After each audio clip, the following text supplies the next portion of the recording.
Selamat datang kembali, masih terkait dengan latihan atau memberikan style pada tag HTML. Dan untuk video ini, latihan kita adalah membuat menu vertikal. Dan tentu latihan ini itu terkait dengan apa yang pernah kita bahas di video sebelumnya yang terkait dengan properti pada CSS. Jadi sekali lagi, video ini hanya merupakan sebuah latihan bagaimana cara kita men-style tag HTML yang sudah ada. Mengenai properti pada CSS itu kita sudah bahas secara terpisah ya di video sebelumnya. Nah, baik di sini saya sudah siapkan file pertemuan 23 ya titik HTML dan style 23 titik CSS. Ini akan kita gunakan sebagai file latihan yang terkait dengan menu vertikal pada CSS. Nah, lanjut di bagian body. Untuk membuat menu itu biasanya kita bungkus dengan tag UL ya, lalu di dalamnya tag LI. Lalu di dalam tag LI ini itu biasanya kita menyimpan sebuah link ya, tag A lalu tab di keyboard. Nah, nilai yang ada di dalam atribut href ini saya isi dengan tanda crash ya seperti ini. Jadi saya belum menyiapkan link ya atau URL terkait dengan link tersebut. Nah, di sini nanti informasi yang akan dilihat oleh user, anggaplah di sini belajar HTML. Lalu di bawahnya ini saya enter lagi, tag LI kembali, ya lalu tag A, lalu tab di keyboard. Ini saya maksimis dulu. Tanda crash di sini, lalu informasi nanti yang akan dilihat oleh user di sini, belajar CSS. Belajar CSS. Lanjut di bawahnya tag LI kembali, lalu tag A, lalu tab di keyboard.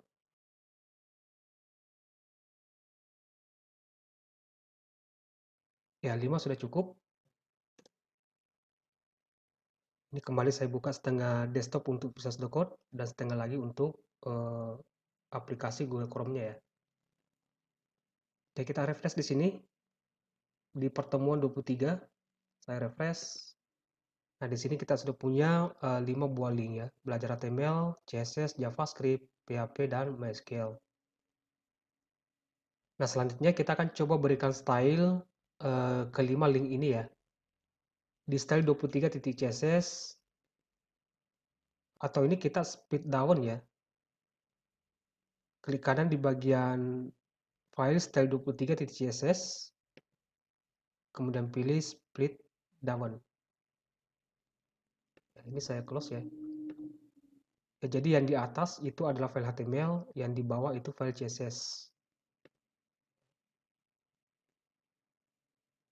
Nah, pertama yang akan kita berikan style di sini itu untuk tag UL.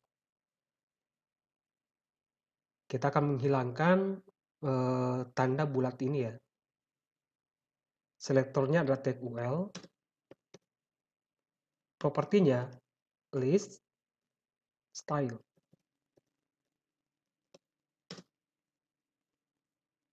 Nilai propertinya adalah none. Itu untuk menghilangkan tanda bulat ini. Jadi kalau saya refresh. Nah, properti selanjutnya yang akan kita tambahkan di tag UL ini. Untuk padding, ini saya nolkan ya, 0 pixel.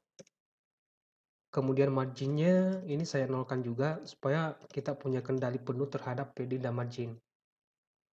Kemudian saya akan menentukan lebar dari tag UL ini 200 pixel. Oke, sampai di sini saya refresh web browsernya. Nah,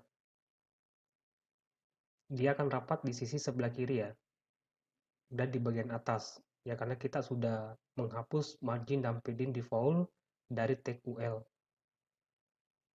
Nah, selanjutnya kita akan berikan style tiap-tiap tag A ya yang ada di dalam LI. Nah, untuk selektornya, karena kita akan berikan style untuk tag A, kita bisa lakukan seperti ini ya. A seperti ini. Dan untuk lebih spesifiknya, kita bisa lakukan seperti ini. Tag UL, spasi LI, spasi A. Tag A yang ada di dalam tag LI yang berada di dalam tag UL. Berikan style CSS.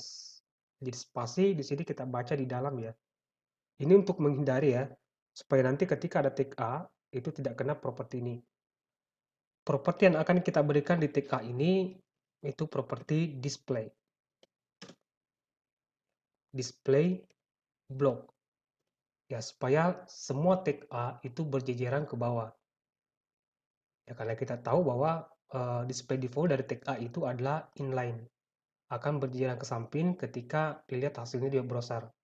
Nah, supaya berjejeran ke bawah, kita kasih properti display, kemudian nilai propertinya adalah block. Nah, supaya juga kita punya kendali untuk mengatur tinggi dari tag A ini. Ya, ini kalau saya refresh, ya tentu kelihatannya tidak ada perubahan apapun ya.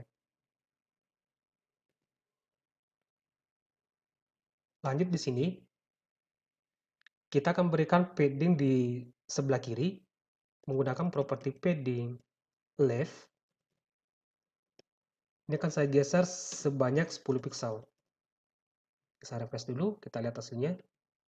Nah, 10 pixel. Properti selanjutnya, kita akan menghilangkan garis bawahnya ya, di tiap-tiap link. Menggunakan properti text decoration. Nilainya adalah none. Nah, untuk menghilangkan garis bawah pada link. Saya refresh. Nah, selanjutnya,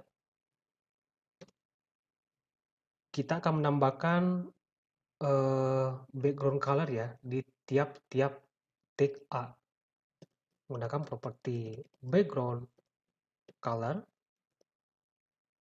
Untuk background colornya, bisa gunakan warna kecil ya. Saya refresh dulu, saya lihat hasilnya. Nah, selanjutnya kita akan ubah warna teksnya ya. Kalau default dari sebuah link, itu warna teksnya adalah warna biru. Kita ganti ke warna putih menggunakan properti color. Kita ganti warna putih. Kita refresh. Nah, lanjut. Properti apa lagi yang bisa kita berikan untuk tag A ya. Coba kita berikan properti border ya di bawahnya. Coba properti di sini border bottom. Untuk memberikan border di bawah tag A. Coba 2 pixel. Lalu jenis bordernya solid. Kemudian warnanya putih. Oke, titik koma. Kita refresh, kita lihat hasilnya di browser. Nah, sekarang sudah ada bordernya di tiap-tiap tag A atau di tiap-tiap link.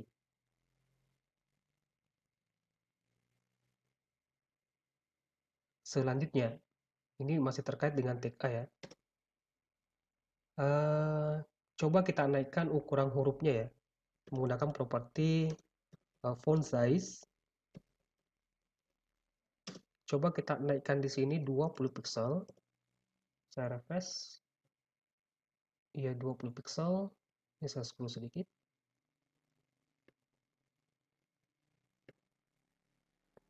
Masih di tag A.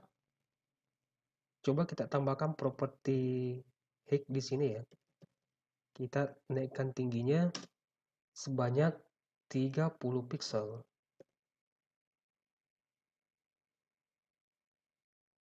Kita lihat hasilnya. Ya, supaya teks ini berada di tengah ya. Ke tengah secara vertikal.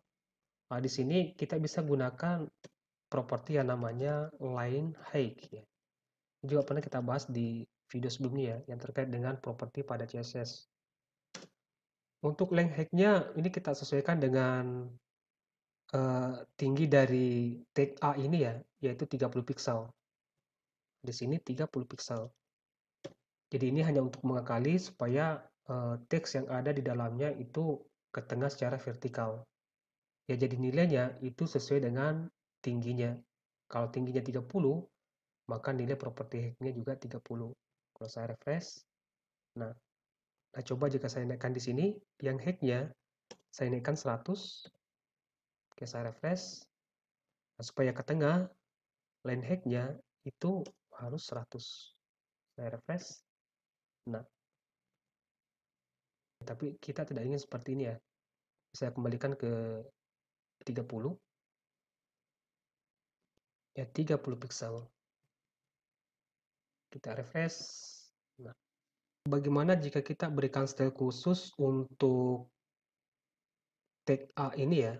Ketika dia di hover, atau ketika kursor mouse-nya berada di atas sebuah link ini, maka dia akan menghasilkan style sendiri.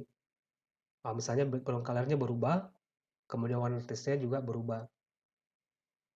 Nah, di sini sekali lagi kita bisa lakukan tag A seperti ini ya. Nah, tapi ini hanya untuk menghindari supaya ketika ada tag A yang lain itu tidak kena di properti ini. Jadi spesifiknya adalah tag UL lalu spasi LI spasi A. Ketika dia di hover, maka background color-nya itu berubah. Misalnya dia, coba kita pakai gold ya. Oke, saya refresh sekarang. Nah, jadi setelah di refresh, ini kelihatan tidak ada perubahan apapun ya. Karena kelas ini ya, pseudo kelas ini itu hanya akan aktif ya ketika kursor mouse-nya itu berada di atas link atau ketika di hover. Nah, ketika kursor mouse-nya saya letakkan di atas sebuah link, nah maka akan jalan properti background color ini. Itu warna gold. Nah, selanjutnya saya akan tambahkan properti color di sini untuk warna teksnya. Ketika di hover, selain background color-nya berubah, itu warna teksnya juga berubah warna hitam. Saya refresh lagi. Ketika saya hover, nah background color-nya gold dan warna teksnya adalah hitam.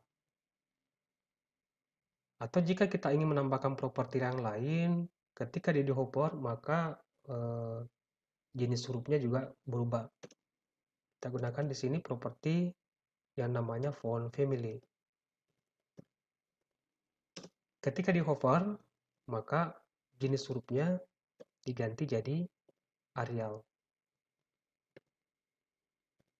Oke, kita refresh. Kita lihat hasilnya.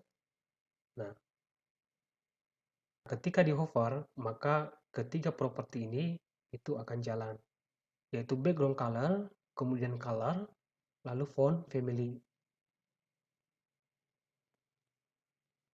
Ya, jadi begitu mengenai latihan kita kali ini dalam memberikan style pada elemen HTML. Dan tentu apa yang kita lakukan pada latihan ini itu berdasarkan apa yang pernah kita bahas di video-video sebelumnya. Baik, serasa cukup untuk video kali ini. Semoga bermanfaat dan sampai jumpa di video berikutnya.